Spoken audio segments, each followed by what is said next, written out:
Imaginez une entreprise qui invente la souris d'ordinateur, l'interface graphique moderne et même les bases d'Internet, mais qui regarde ensuite Apple et Microsoft devenir des géants technologiques grâce à ses propres inventions. Cette histoire incroyable mais vraie s'appelle Xerox et c'est probablement la plus grande opportunité manquée de l'histoire de la technologie. En 1970, Xerox domine complètement le marché des photocopieuses. L'entreprise génère des milliards de dollars en vendant des machines à copier dans le monde entier. Mais contrairement à la plupart des entreprises qui se contentent de compter leurs profits, Xerox prend une décision audacieuse qui va changer l'histoire de l'informatique pour toujours. La direction de Xerox décide d'investir massivement dans la recherche technologique. Leur raisonnement est brillant.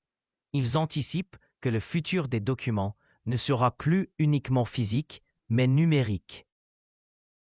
Ils créent donc le Xerox Palo Alto Research Center, plus connu sous le nom de PARC, en Californie. Ce laboratoire de recherche devient rapidement un véritable temple de l'innovation technologique.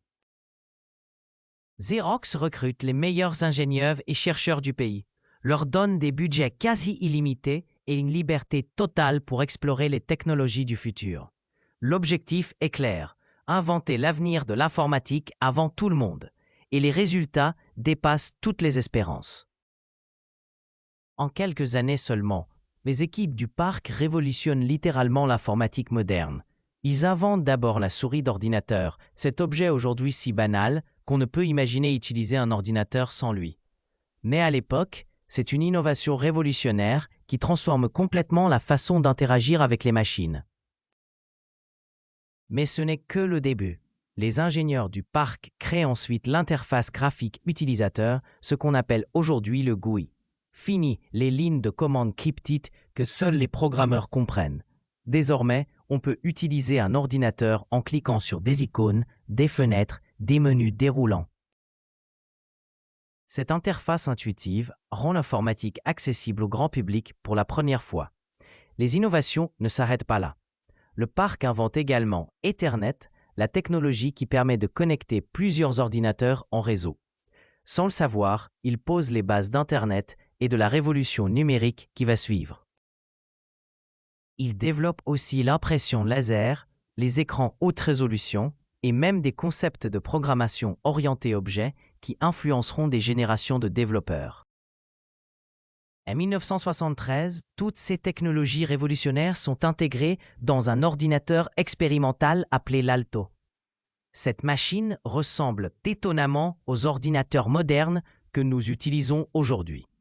Elle possède une interface graphique, une souris peut afficher du texte et des images et même se connecter à d'autres ordinateurs. L'Alto est littéralement l'ancêtre de tous nos ordinateurs personnels actuels. Les chercheurs du parc sont conscients qu'ils tiennent quelque chose d'extraordinaire entre leurs mains. Ils organisent des démonstrations internes pour montrer leurs inventions au management de Xerox.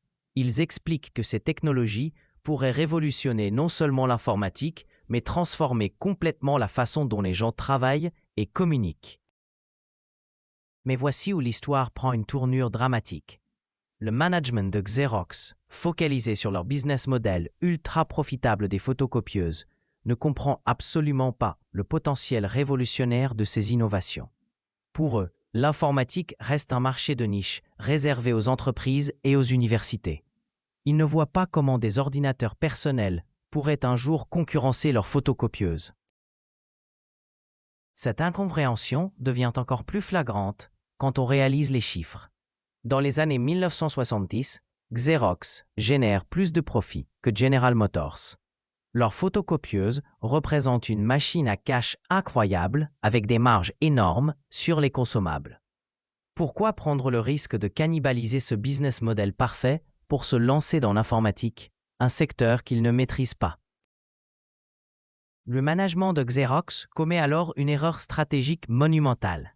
Au lieu de commercialiser massivement leurs inventions révolutionnaires, ils les gardent comme des projets de recherche interne.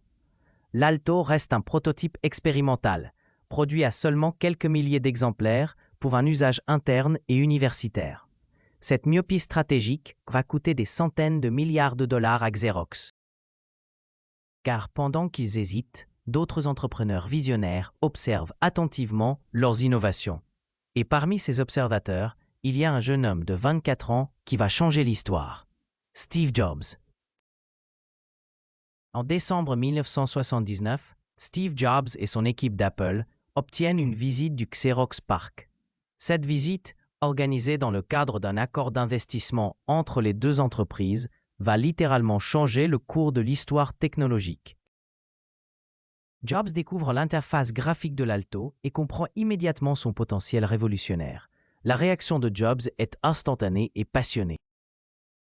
Il réalise que cette interface graphique peut transformer l'informatique personnelle en rendant les ordinateurs accessibles à Monsieur Tout-le-Monde. Il comprend que celui qui maîtrisera cette technologie dominera l'avenir de l'informatique. Et contrairement au management de Xerox, Jobs a la vision et la détermination nécessaires pour transformer cette innovation en produit commercial. Jobs rentre chez Apple avec une mission claire: adapter l'interface graphique de Xerox pour créer un ordinateur personnel révolutionnaire. Son équipe travaille jour et nuit pour développer le Lisa, puis le Macintosh, en s'inspirant directement des innovations du PARC. Le Macintosh, lancé en 1984, popularise définitivement l'interface graphique et la souris auprès du grand public. Mais Jobs n'est pas le seul à avoir compris la valeur des innovations de Xerox. Bill Gates et Microsoft observent également de près ces développements. Ils créent Windows, leur propre version de l'interface graphique qui va dominer le marché des ordinateurs personnels pendant des décennies. Ironiquement, Microsoft et Apple se disputent pendant des années la paternité de l'interface graphique, alors qu'ils se sont tous les deux inspirés des inventions de Xerox. Cette situation absurde illustre parfaitement l'ampleur de l'opportunité manquée par Xerox. Pendant que Apple et Microsoft construisent des empires technologiques basés sur les innovations du PARC, Xerox reste spectateur de cette révolution qu'elle a elle-même créée. L'entreprise continue à se concentrer sur ses photocopieuses sans réaliser qu'elle vient de perdre l'opportunité de devenir le leader mondial de l'informatique personnelle. Les conséquences financières de cette erreur stratégique sont vertigineuses. Apple vaut aujourd'hui plus de 3 000 milliards de dollars, Microsoft plus de 2 000 milliards. Ces deux entreprises ont généré des centaines de milliards de profits en commercialisant des technologies inventées par Xerox. Pendant ce temps, Xerox lutte pour maintenir sa pertinence dans un monde de plus en plus numérique. Cette histoire soulève une question fondamentale sur l'innovation en entreprise. Comment une entreprise peut-elle investir massivement dans la recherche, inventer des technologies révolutionnaires et ensuite échouer complètement à en tirer profit? La réponse révèle des leçons cruciales pour toutes les entreprises innovantes. Première leçon.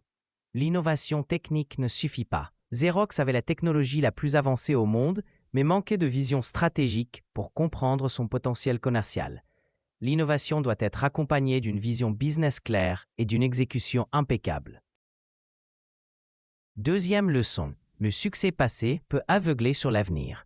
Xerox était tellement prospère avec ses photocopieuses qu'elle ne pouvait pas imaginer un monde où l'informatique personnelle deviendrait plus importante que la photocopie. Cette myopie l'a empêché de voir la révolution qui se préparait. Troisième leçon, la culture d'entreprise influence l'innovation. Le PARC était isolé du reste de Xerox, créant un fossé entre les inventeurs et les décideurs. Les innovations les plus brillantes restent inutiles si l'organisation ne peut pas les comprendre et les commercialiser. Quatrième leçon, l'urgence de l'exécution. Dans le monde technologique, être premier à inventer ne garantit pas le succès commercial. Il faut aussi être capable de transformer rapidement ces inventions en produits accessibles au marché. Apple et Microsoft ont excellé dans cette phase de commercialisation que Xerox a négligée. L'histoire de Xerox nous enseigne également l'importance du leadership visionnaire. Steve Jobs a su reconnaître instantanément le potentiel révolutionnaire des inventions du parc, alors que le management de Xerox les considérait comme des gadgets intéressants mais non commercialisables. Cette différence de vision explique pourquoi Apple est devenue l'entreprise la plus valorisée au monde. Aujourd'hui, Xerox tente de se réinventer dans le monde numérique, mais elle court toujours derrière les innovations qu'elle a elle-même créées il y a 50 ans. L'entreprise reste un acteur important dans l'impression et les services documentaires, mais elle a définitivement perdu sa chance de dominer l'ère numérique. Cette histoire extraordinaire nous rappelle qu'innover ne suffit pas. Il faut aussi savoir reconnaître, développer et commercialiser ses propres révolutions avant que d'autres ne s'en emparent. Xerox nous a donné l'ordinateur moderne, mais ce sont Apple et Microsoft qui ont su en faire un business révolutionnaire. Une leçon que toute entreprise innovante devrait méditer profondément.